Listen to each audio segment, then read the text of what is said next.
오늘 본문 앞을 보면 성전에 올라가는 노래라는 표제가 붙어 있습니다. 이 성전에 올라가는 노래는 시편 120편부터 134편까지 총 15편의 이제 시가 있는데요. 성전이 있었던 예루살렘은 해발 790m의 위치에 있었기 때문에 지형적으로 꽤 높은 위치에 있지 않습니까? 그러니까 성전에 올라가는 노래라고 해도 말이 되긴 되죠. 지형이 높게 있으니까요.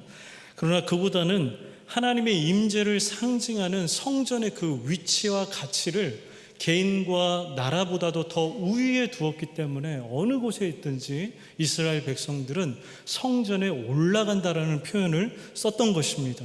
예루살렘 성전으로 올라간다. 하나님 계신 그 임재 가운데 내가 나아간다, 이렇게 해서 표현을 했던 것이죠. 그러니까 이 시편 기자들은 정해진 시간에 가서 제사 드린 것만이 전부가 아니라 성전을 향해 올라가는 그 여정 속에서조차 하나님께 예배드리는 마음을 이미 준비하고 있었던 겁니다. 성전에 올라가는 노래잖아요. 그리고 자기 자신뿐만 아니라 모든 백성들이 함께 이 마음 갖기를 강력히 원했기 때문에 이 시편의 노래를 지어 불렀음이 틀림이 없습니다. 바로 이것이야말로 이 성전에 올라가는 노래의 핵심인 것이죠. 사랑하는 여러분, 여러분은 정해진 예배 시간을 통해 하나님 앞에 나아가고자 할 때 어떠한 마음으로 나아오십니까? 예배를 드리러 가며 어떠한 준비를 하고 계십니까? 예배를 먼저 드린 후에 내가 그 예배의 힘으로 세상을 향해 나아간다라는 개념이 물론 있어야 됩니다. 그렇지만 한편으로는 우리가 살아가는 매일의 삶을 이 정해진 예배를 온전히 드리기 위한 준비의 시간으로 드릴 수도 있어야 된다는 사실입니다. 그러니까 이 예배를 드리고 이 힘을 받아서 우리가 이제 한 주간의 삶을 살아야겠지만 또 그 한 주간을 정해진 이 예배의 시간을 온전히 드리기 위한 시간으로 드릴 수 있어야 된다는 것이죠. 어쩌면 오늘 이 시대의 그리스도인들이 회복해야 할 영역이 이 부분이라 하겠습니다. 예배드림이 지금의 우리에게는 너무나도 평범한 일이 되었습니다. 우리가 그 아침에 영상을 봤잖아요.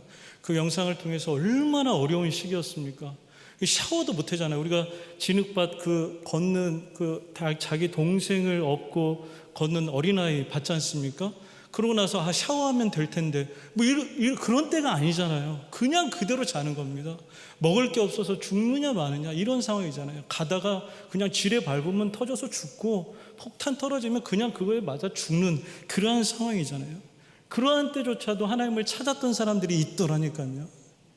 그런데 지금의 우리에게는 이 예배드림이 너무 평범하고 지루한 일이 되면서 예배드리러 갈 때 그 설렘과 갈망이 완전히 실종되었다고 해도 과언이 아닙니다. 여러분들은 그래도 좀 나으신데 이제 여러분의 다음 세대들은 이거 어떻게 해야 될지 모르겠어요.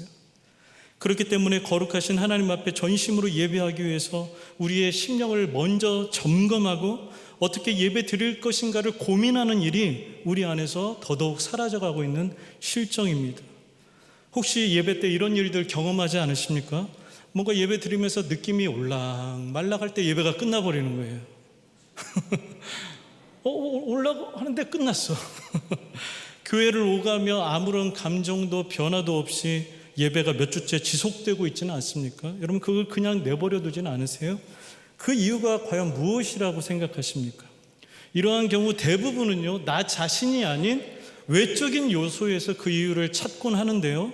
하지만 이 성전에 올라가는 노래라는 시편의 이 사용성을 기준해서 생각해 보면 그 핵심되는 이유는 바로 내 영혼의 상태가 충분히 예열되어 있지 않기 때문이다. 즉 미리 스스로 내 영혼의 엔진이 가열되어 있지 않기 때문이라는 것이죠.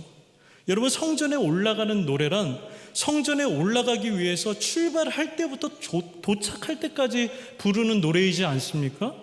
성전에 도착해서 부르는 노래가 아니에요. 올라가면서 부르는 노래예요. 여러분 그런 의미에서 우린 저 교회의 문을 열고 이 안으로 들어올 때부터 이미 스스로 예배 드릴 마음의 준비 운동이 끝나 있어야 합니다. 혹시 영적으로 공고해서 그게 잘 안 된다 할지라도 이 예배를 통해서 내가 어떤 하나님을 만나기를 원하는가에 대한 테마 설정이 되어 있어야 해요. 난 너무 힘들어. 그러니까 나 내버려둬. 난 그냥 자리만 지키고 있을 거야. 목사님 나한테 감사해야 돼? 나 예배 안 드리러 올 수도 있었어. 근데 온 거야. 나 내버려 둬, 나 그냥 이따 갈 거야. 물론 그럴 수도 있겠죠. 그런데 그게 아니라 나 죽을 지경이야. 그러니까 난 오늘 날 위로해 주시는 하나님, 격려해 주시는 하나님, 죽은 영혼도 살리시는 그 하나님 나 만나고 돌아갈 거야. 이런 예배 컨셉을 스스로 세워야 된다는 것이죠. 제가 오랜 기간 동안 청년 찬양팀을 지도하면서 강조했던 부분이 그 부분입니다. 여러분, 청년 예배를 드려보면, 여기 계신 청년들한테 미안합니다. 근데 청년 예배를 드려보면 대부분의 청년들이 앞에 서 있는 찬양팀 그 이상으로 찬양하는 경우를 별로 못 봅니다. 그냥 찬양팀이 제일 그래도 열정적이고, 그 다음 청년들은 졸거나, 그 시끄러운 데서도 조는 청년들은 또 다른 의미에서 기적적인 청년이라고 할 수 있겠죠. 여하튼 그런데 그러니까 이 찬양팀 이상으로 찬양을 하지 않고 있기 때문에 제가 찬양팀을 지도하면서 그런 말을 하죠. 우리는 연습 때 이미 스스로 성령 안에서 뜨거워져 있어야 된다. 그래야 본 예배 때 이렇게 딱 섬과 동시에 우리의 모습을 통해서 그 뜨거움이 발산될 수 있다는 거죠. 여러분, 그렇지 않으면 인도하는 찬양 4-5곡 끝날 때쯤 그때 겨우 뭔가 온 것처럼 생각돼서 그때야 막 내가 뜨거워져. 그럼 이미 찬양이 끝나 있는 거예요. 찬양팀인데 찬양팀은 미리 연습을 통해서 뜨거워져 가지고 찬양 처음 시작할 때부터 그게 확 나와야 되잖아요. 근데 찬양팀은 스스로가 준비될 때까지 한참 기다려 가지고 이제 내려갈 때가 됐는데, 목사님 종 딱 울릴 때 됐는데 그때 뜨거워지면 이미 늦었다라는 것이죠. 마찬가지입니다. 우리가 공동체 예배로 드리는 1시간 내에, 요즘 예배가 2시간입니까? 3시간입니까? 1시간이에요. 그것도 우리가 길다고 하시는 분들도 있는데, 여하튼 도대체 언제나 돼야 그 1시간 내에 굳어진 마음이 부드러워질 수가 있겠습니까? 뭔가 심령의 상태가 살짝 풀리려고 할 때 이미 설교 시간은 끝나 있고, 뒤편에서 정신 차려보니까 악수하고 있는 자기 자신을 발견하게 되는 거예요. 그러니까 우리가 20년, 30년, 40년, 아니 그 이상의 예배를 아무리 드려도 정말 깊이 있는 예배를 드리는 시간은 몇 시간도 채 되지 않을 수 있다는 것입니다. 사랑하는 여러분, 이제부터라도 우리가 충만한 은혜를 조금이라도 더 만끽하는 예배를 드리기 위해서 예배를 준비하는 예배를 드릴 줄 아는 지혜롭고 성숙한 하나님의 백성들이 되기를 주의 이름으로 축원합니다. 그로 말미암아 우리의 예배가 더 활력 있어졌으면 좋겠어요. 살아계신 하나님을 정말 온전히 경험하는 예배로 들어갔으면 좋겠습니다. 그러면 총 이 15편의 성전에 올라가는 노래 중에서도 특별히 본문인 시편 131편 말씀을 통해 다윗이 성전에 예배하러 올라갈 때 어떠한 마음 갖기를 원했는지를 살펴보기를 원합니다. 첫 번째, 다윗은 하나님 앞에서 자신의 마음이 교만하지 아니하고 또 자신의 눈이 오만하지 아니하기를 노래하고 있습니다. 본문 1절 상반절인데요. 다시 한번 읽겠습니다. 시작.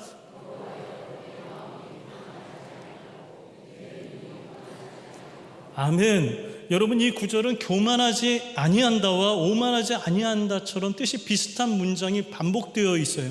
그래서 그 의미가 더 강조되게 하고 있죠. 그러니까 하나님 앞에서 겸손해야 된다는 거예요. 지극히 자기 자신을 낮춰야 된다는 거예요. 다윗은 항상 하나님 앞에서 자신이 이러한 자가 되기를 원했습니다. 사랑하는 여러분, 우리가 하나님을 예배하러 나올 때 가장 핵심이 되는 것 중에 하나가 뭐예요? 주님의 말씀을 청종하는 일입니다. 그래서 우리는 종종 하나님, 제게 말씀해 주세요. 제가 듣겠습니다. 이러한 고백을 하곤 하죠. 그러나 결정적으로 교만과 오만은 이런 기도를 무색하게 만들어버립니다.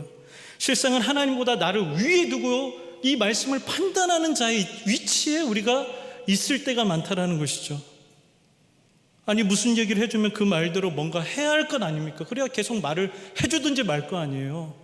그런데 하나님이 무슨 말씀을 주셔도 우리의 속에서 어떠한 생각이 먼저 듭니까? 하나님, 지금은 아니잖아요. 그건 좀 힘들겠는데요. 자꾸 그러한 이야기를 우리가 한다라는 것이죠. 사랑하는 여러분, 이러한 신앙의 발전이 있을 수 없다라는 것은 두말할 필요가 없습니다. 예수님이 성전 뜰에 계실 때 서기관들과 바리새인들이 가늠하다 잡힌 여자 한 사람을 끌고 와서 예수님께 뭐라고 하실 건지를 물었던 사건이 있었습니다. 이 여자를 데려와서 예수님께 뭐라고 물어본 거예요. 그런데 이들이 물었던 그 물음에 대해서 성경이 어떻게 분석하고 있냐면 요한복음 8장 6절입니다. 같이 읽습니다. 시작. 그들이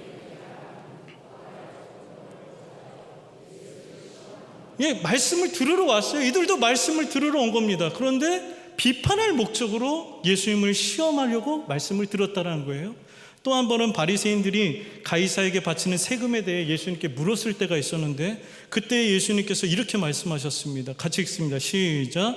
예수께서 그들의 악함을 아시고 이르시되 외식하는 자들아 어찌하여 나를 시험하느냐. 아멘. 성경은 그러니까 말씀을 듣겠다고 오긴 했지만 그 속에는 예수를 시험할 목적으로 가득 찬 그들의 교만과 오만을 확실히 지적하며 드러내고 있어요. 그리고 그것을 뭐라고 해요?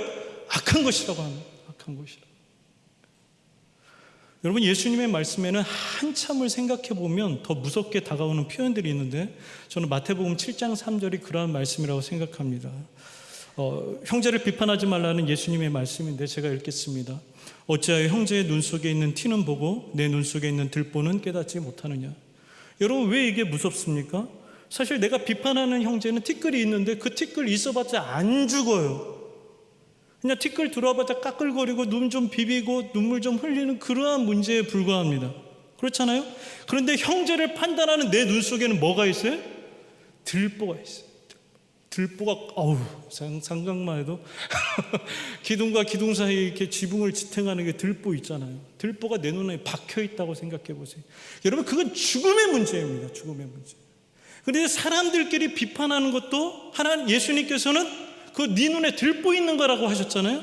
그런데 하물며 마음이 교만하고 눈이 오만해져 가지고 하나님을 시험하고 판단하는 사람이라면 그 죄의 무게가 얼마나 되겠습니까?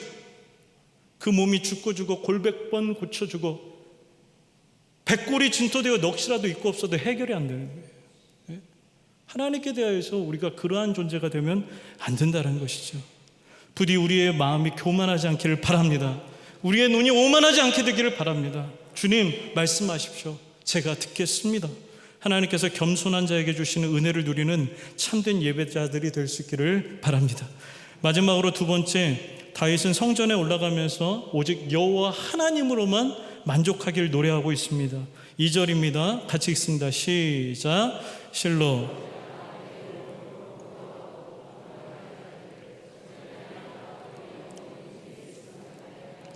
내 영혼이 젖된 아이와 같도다. 아멘. 여기 젖된 아이라고 하면 본능적으로 아무 생각 없이 젖에만 집착하고 있는 그런 아이가 아니라 좀 자라가지고 이제 엄마도 알아보면서 그 품에서 모든 것을 만족해하고 있는 그러한 상태에 있는 아이를 의미한다고 볼 수 있습니다. 실제로 이 시기에 있는 아이들은 정말 전폭적으로 엄마를 의지하죠. 어쩔 땐 정말 죄송한 표현이지만 짜증날 정도로 엄마만 찾습니다. 제가 아빠가 돼가지고 한 번씩 기저귀를 갈아주려고 하면 엄마 안 온다고 난리를 치는 거예요. 그리고 가끔 분유를 들고 가는데도 아빠라는 이유만으로 그렇게 외면당할 때 내가 왜 아빠로 태어나가지고 이 대접을 받아야 되지? 이런 생각이 들 때도 있습니다. 여하튼간에 엄마 장난이 아니에요. 배가 고파도 아파도 뭐 좀 불편해도 엄마를 가장 먼저 찾습니다. 아이들에게 있어서 엄마는 부가적인 게 아니라 메인인 거예요. 엄마의 품 자체가 곧 행복이고 평안인 것입니다. 실제로 주님께나 믿는다고 했던 우리 믿음의 선배들도 거의 모두가 이러한 감격이 충만했습니다. 이러한 감격으로 무장된 사람들이에요. 하박국 3장 17절부터 19절입니다. 잘 아는 말씀이지만 결단하고 사모하는 마음으로 제가 읽겠습니다. 비록 무화과 나무가 무성하지 못하며 포도나무에 열매가 없으며 감람나무에 소출이 없으며 밭에 먹을 것이 없으며 우리의 양이 없으며 외양간에 소가 없을지라도. 여기서부터는 함께 읽겠습니다. 나는 여호와로 말미암아 즐거워하며 나의 구원의 하나님으로 말미암아 기뻐하리로다. 주 여호와는 나의 힘이시라. 나의 발을 사슴과 같게 하사 나를 나의 높은 곳으로 다니게 하시리로다. 아멘. 바울도 이렇게 고백했습니다. 함께 읽습니다. 나는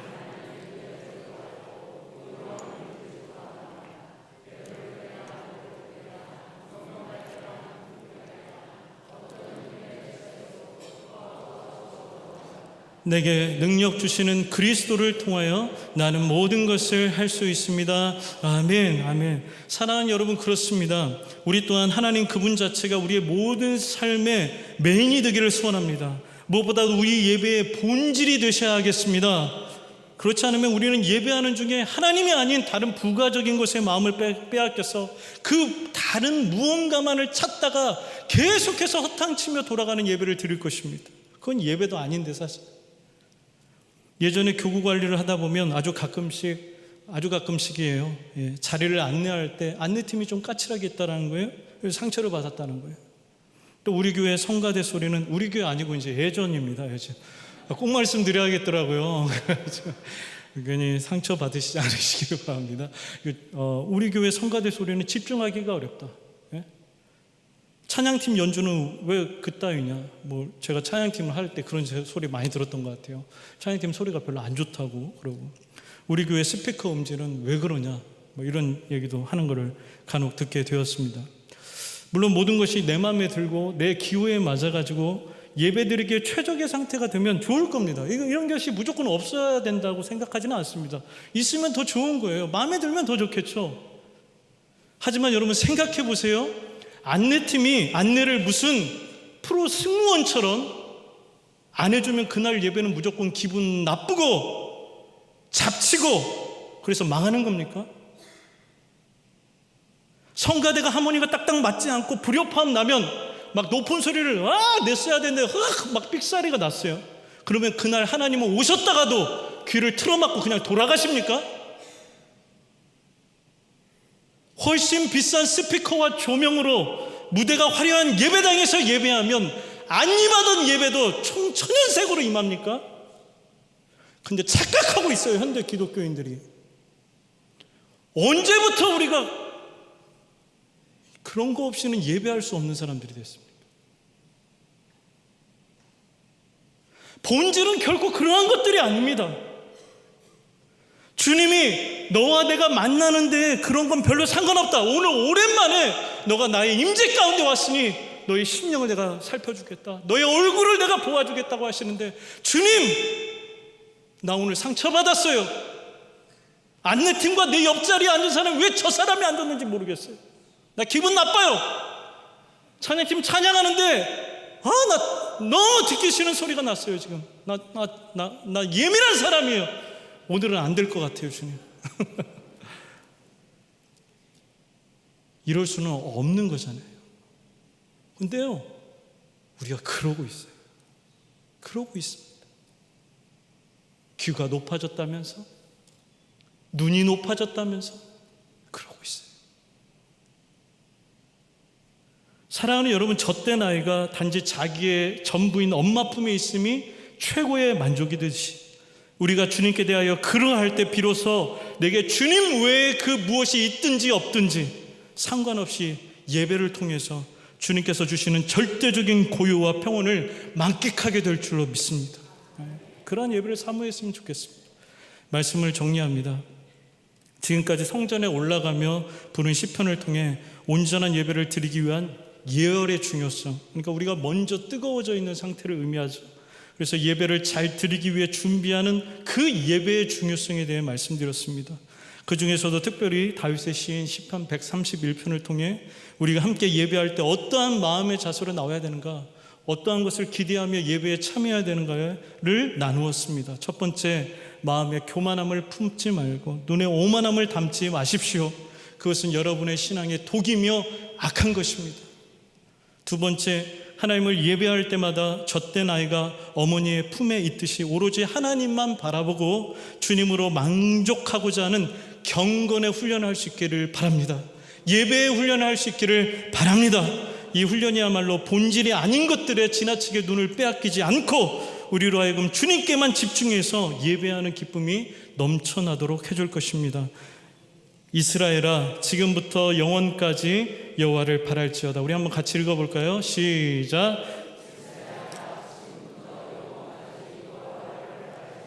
아멘. 잘 그래 오셨지만 이전보다도 더더욱 우리의 모든 사는 날 동안 항상 오직 유일하신 하나님 여호와만 바라는 저와 여러분이 되기를 주님의 이름으로 간절히 축원합니다. 이 시간 함께 찬양하고 말씀에 의지해 기도하는 시간을 갖도록 하겠습니다. 나 주님의 기쁨 되기 원하네. 함께 찬양합니다.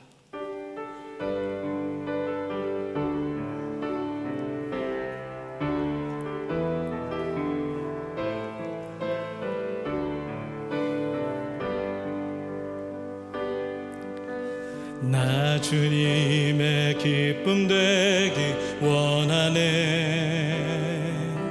내 마음을 새롭게 하소서. 새 부대가 되게 하여 주사. 주님의 빛 비추게 하소서. 다시 한번 나 주님의 기쁨 되기 원하네. 나 주님의 기쁨 되기 원하네. 아멘. 내 마음을 새롭게 하소서. 새 부대가 되게 하여 주사. 주님의 빛 비추게 하소서. 내가 원하는 한 가지 주님의 기쁨이 되는 것. 내가 원하는 한 가지 주님의 기쁨이 되는 것. 겸손히 내 마음 드립니다. 겸손히 내 마음 드립니다. 주님, 나의 모든 것 받으소서. 나의 맘 깨끗게 씻어주사. 주의 길로 행하게 하소서. 내가 원하는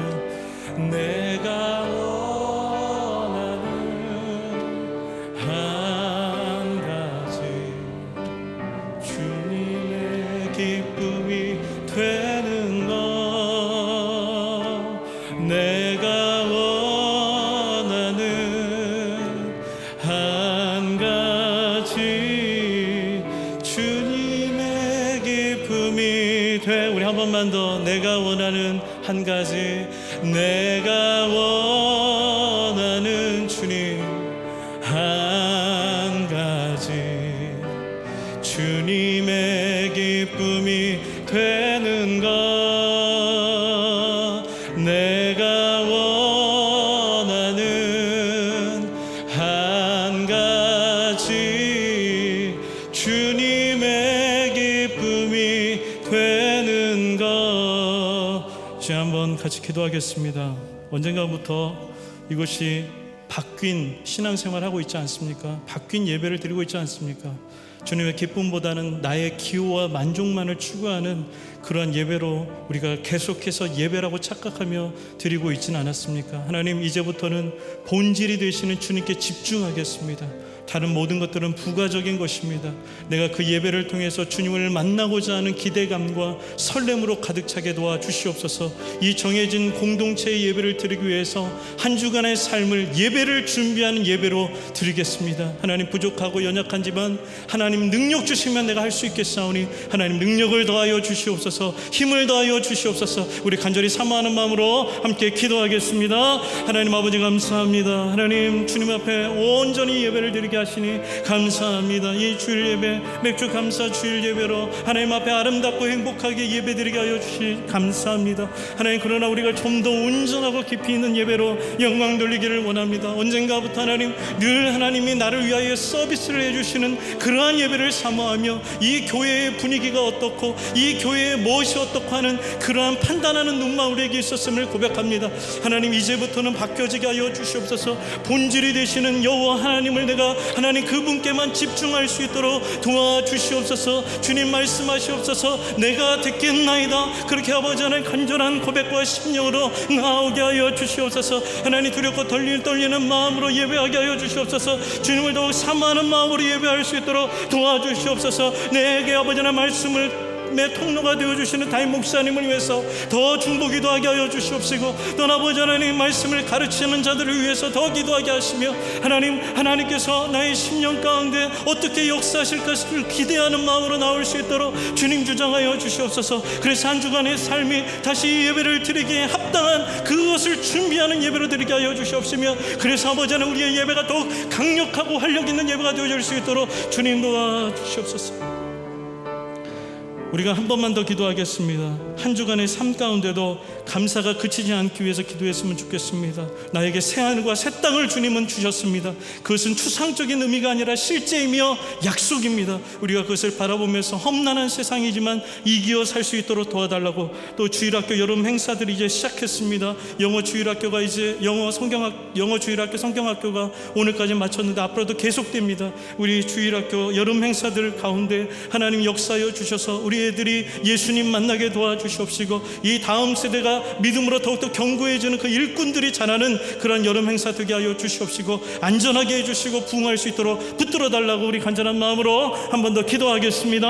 하나님 아버지 감사합니다. 하나님 우리가 한 주간의 삶 가운데도 주님께 대한 감사가 그치지 않기를 원합니다. 우리에게 아버지 하나님 놀라운 소망을 주시기 위해서, 희망찬 날을 주시기 위해서 아버지 하나님 예수 그리스도 십자가에서 죽으시고 부활하신 그 은혜를 날마다 생각하며 감격 가운데 이겨 살 수 있도록 도와주시옵소서. 너무나도 어려운 때입니다. 그러나 역사적으로 우리가 아버지 하나님 영상을 봤듯이 이전의 삶은 더 열악했습니다. 더 죽을 지경에 있었습니다. 하나님 우리가 그 역사를 기억하며 하나님 앞에 더 감사하게 하여 주시옵시고, 지금 내가 살아가는 모든 것들도 주의 은혜라고 고백하며 믿음으로 전진해 나가는 우리 아버지 하나님 모든 믿음의 성도들 다 되게 도와 주시옵소서. 가정을 붙들어 주시옵소서. 삶의 터전의 직장과 사업체들을 붙잡아 주시옵소서. 새롭게 일을 시작해야 되는 것과 아버지 하나님 우리 청년들의 캠퍼스를 붙잡아 주시옵시고, 저들의 아버지 하나님 사업들과 회사를 붙잡아 주시옵시고, 또 아버지 하나님 우리 직분자들과 재직 모든 아버지 하나님 사람들이 아버지 하나님 처하고 있는 가정과 아버지 하나님 저들의 삶의 현장을 붙들어 주셔서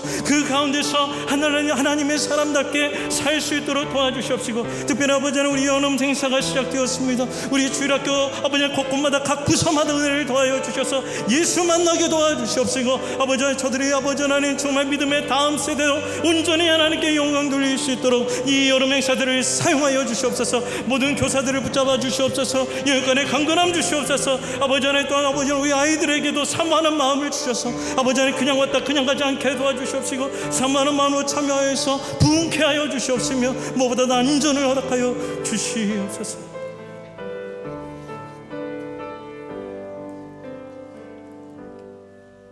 이스라엘아 지금부터 영원까지 여호와를 바랄지어다. 아멘.